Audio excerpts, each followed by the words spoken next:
మహాగణాధిపతి నమ శ్రీ గురుభ్యో నమ శ్రీమాత్రే నమ. విరిజివాణి ఆస్ట్రో ఛానల్ ప్రేక్షకులకి స్వాగతం. కుజగ్రహం యొక్క మార్పు. కుజుడు తన ఉచ్చక్షేత్రమైన మకర రాశిలోకి ఈ జనవరి 16 నుండి ఫిబ్రవరి 23వ తారీఖు వరకు ఆయన సంచారం చేయడం అనేది జరుగుతుంది. ఈ కుజుడు తన ఉచ్చక్షేత్రమైన మకర రాశిలో సంచారం చేయడం ద్వారా ద్వాదశ రాశుల వారికి శుభాశుభ ఫలితాలు ఏ విధంగా ఉన్నాయి, శుభ ఫలితాలు పొందిన వాళ్ళు మరిన్ని శుభ ఫలితాలు పొందడానికి ఎటువంటి పరిహారాలు చేసుకోవాలి, అశుభ ఫలితాలు పొందుతున్న వాళ్ళు ఈ ఫలితాలు వ్యతిరేక ఫలితాలు ఏవైతే ఉన్నాయో అవి తగ్గించుకోవడానికి ఎటువంటి పరిహారాలు చేసుకోవాలి అనే విషయాన్ని మనం ఇప్పుడు ఈ వీడియోలో తెలుసుకుందాం. తదుపరి మకర రాశి వాళ్ళకి కానీ చూసుకున్నప్పుడు ఉచ్చక్షేత్రం అయినా కూడా కుజుడికి ఇక్కడ వాళ్ళ జన్మరాశిలోనే కుజుడు సంచారం చేస్తున్నాడు కాబట్టి ఎంత స్వక్షేత్రమైనా కూడా ఎంతో కొంత చిన్న చిన్న ఇబ్బందులు అనేవి ఖచ్చితంగా ఉంటాయి. సహజంగా కుజుడు జన్మరాశిలో సంచారం చేస్తున్నప్పుడు ఈ యొక్క జ్వరము ఇలాంటి పీడ అంటే శారీరక పీడ ఎక్కువగా ఉంటుంది. అందులో కుజుడు మనకి చెప్పుకున్నప్పుడు కూడా పనిముట్లు అంటే షార్ప్ గా ఉండే వస్తువులు వాటికి మనం వాడకూడదు చెప్తాం.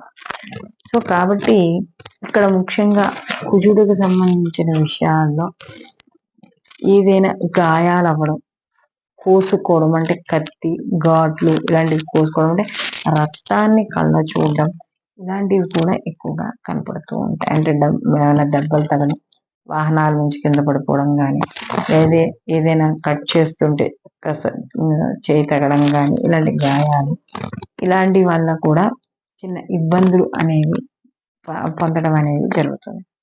అలాగే ఎవరికైనా బ్లడ్ క్లాట్స్ అలాంటి బ్రెయిన్ లో కానీ లేకపోతే జనరల్ గా కాస్త వాళ్ళు కూడా జాగ్రత్త వహించుకోవాలి. అలాగే హై బీపీ, హైపర్ టెన్షన్ ఇలా ఉన్న వాళ్ళు కూడా కాస్త జాగ్రత్తగా చూసుకోవాలి. అలాగే ముఖ్యంగా సమాజంలో ఎవరైతే వ్యతిరేక శక్తులు లేకపోతే మీకు వ్యతిరేకంగా ఉన్న శత్రువులు ఎవరైతే ఉంటారో వాళ్ళ వల్ల చిన్న చిన్న ఇబ్బందులు పడే అవకాశం అనేది కనబడుతుంది. అంటే మాట పట్టింపులు కానీ లేకపోతే మానసికంగా మాటల ద్వారా ఇబ్బంది పట్టడం కానీ, ఏదైనా అధిక శ్రమ చేయించడం కానీ ఇలాంటి వాటి ద్వారా కూడా కాస్త కనబడుతుంది. బయటికి బాగా కనబడుతున్నా కూడా సమయం వచ్చినప్పుడు వాళ్ళలో ఉన్న రాక్షసత్వం కానీ లేకపోతే వాళ్ళలో ఉన్న అంటే ఇంకో కోణం కానీ కనబడుతూ ఉండడం అనేది జరుగుతుంది. కాబట్టి దుష్టులకు దూరంగా ఉండడం అనేది ఉత్తమం.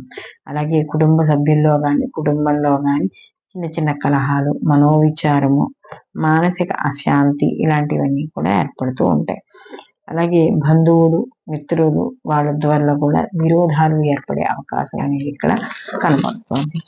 మొత్తం మీద ఈ యొక్క కుజుడు జన్మరాశిలో సంచారం చేయడం వల్ల సమస్యలు అనేవి అధికంగా కనబడుతున్నాయి.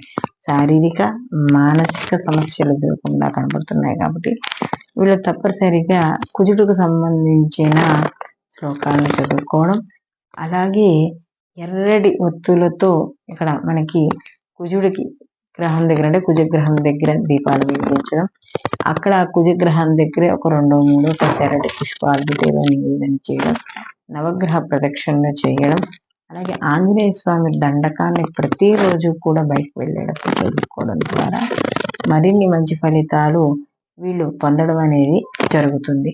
అయితే దీంతో పాటుగా వీళ్ళు దగ్గరలో ఏదైనా సుబ్రహ్మణ్య స్వామి గుడి ఉంటే ఆ సుబ్రహ్మణ్య స్వామి గుడికి వెళ్ళి అక్కడ ఏదైనా అర్చన చేయించుకోవడం. అంటే ఈ సమయం అయితే మనకి ఈ యొక్క జనవరి 16 నుండి ఫిబ్రవరి 23 వరకు ఏదైతే మంగళవారాలు, షష్ఠులు ఎన్ని వస్తాయి అని వీటిలో అక్కడ దగ్గరలో ఉన్న సుబ్రహ్మణ్య స్వామి గుడికి వెళ్ళి ఎర్రటి పూలతో అర్చన చేయించుకొని ఆయనకు అష్టోత్తర నామాలు చేయించుకోవడం ద్వారా ఈ వ్యతిరేక ఫలితాలు తగ్గుముఖం పట్టడం అనేది జరుగుతుంది.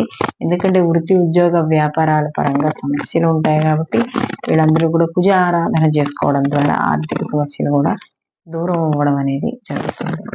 సర్వే జన సుఖినో భవంతు, లోకా సంస్థ సుఖినో భవంతు.